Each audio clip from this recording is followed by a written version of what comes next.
I knew they were righteous. As a result of their disturbing truths, I became a lifelong student of his work as a minister, advocate, and writer. His call to radical democracy through redemptive love resonated with me on a profound level. I was barely a teenager when I began entering statewide oratorical interpretation competitions by declaiming King's most famous speeches. The thrill of channeling his voice, not to mention my frequent victories, had me believing that my connection to the man was preternatural. It was certainly life-affirming. Through the voice of the prophetic minister, I eventually found my own voice. My study of King's pivotal role in the history of this country has never stopped. Over the years, I've spoken with his most important critics, chroniclers, and defenders. I was privileged, in fact, to enjoy a rewarding friendship with Coretta Scott King, whom I interviewed many times. Her last national television interview was an appearance on my public television program, filmed in Atlanta's Ebenezer Baptist Church in 2005, on what would have been her husband's 76th birthday. At her behest, I served on the advisory board at the Martin Luther King Jr. Center for Nonviolent Social Change in Atlanta.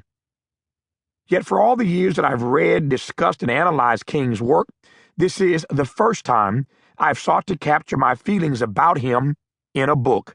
That's because now, after decades of study, I've come to firmly believe that in a critical way, he is misunderstood.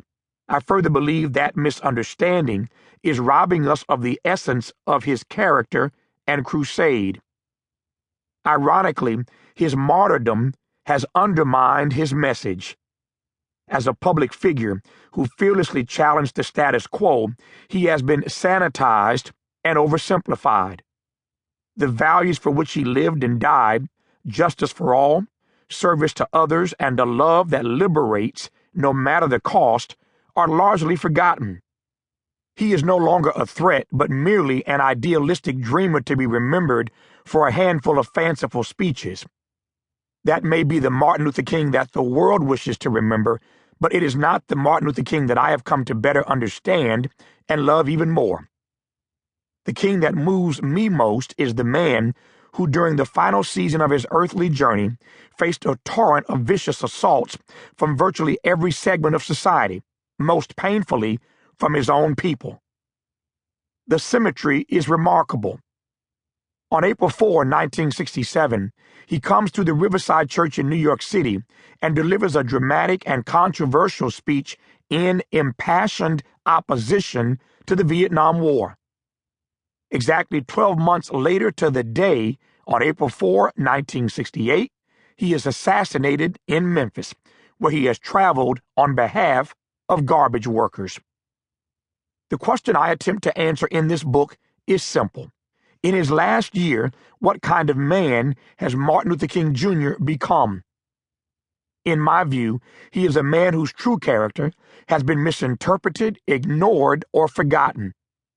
I want to remember and bring to life the essential truths about King in his final months before they are unremembered and irrecoverable.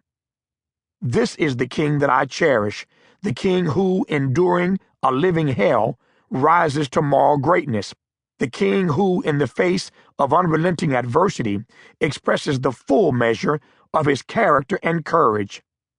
This is the King who, despite everything, spoke his truth, the man I consider the greatest public figure this country has ever produced. In constructing this chronicle, I've conducted a series of fresh interviews with three distinct groups: scholars, including his major biographers Taylor Branch, David Garrow, and Claiborne Carson, close friends like Harry Belafonte and Gardner C. Taylor, and associates including Andrew Young, Jesse Jackson, Dorothy Cotton, and Clarence Jones, among others. The insights gleaned from these first-hand observations have convinced me that the final leg of King's journey was far rougher than I had imagined.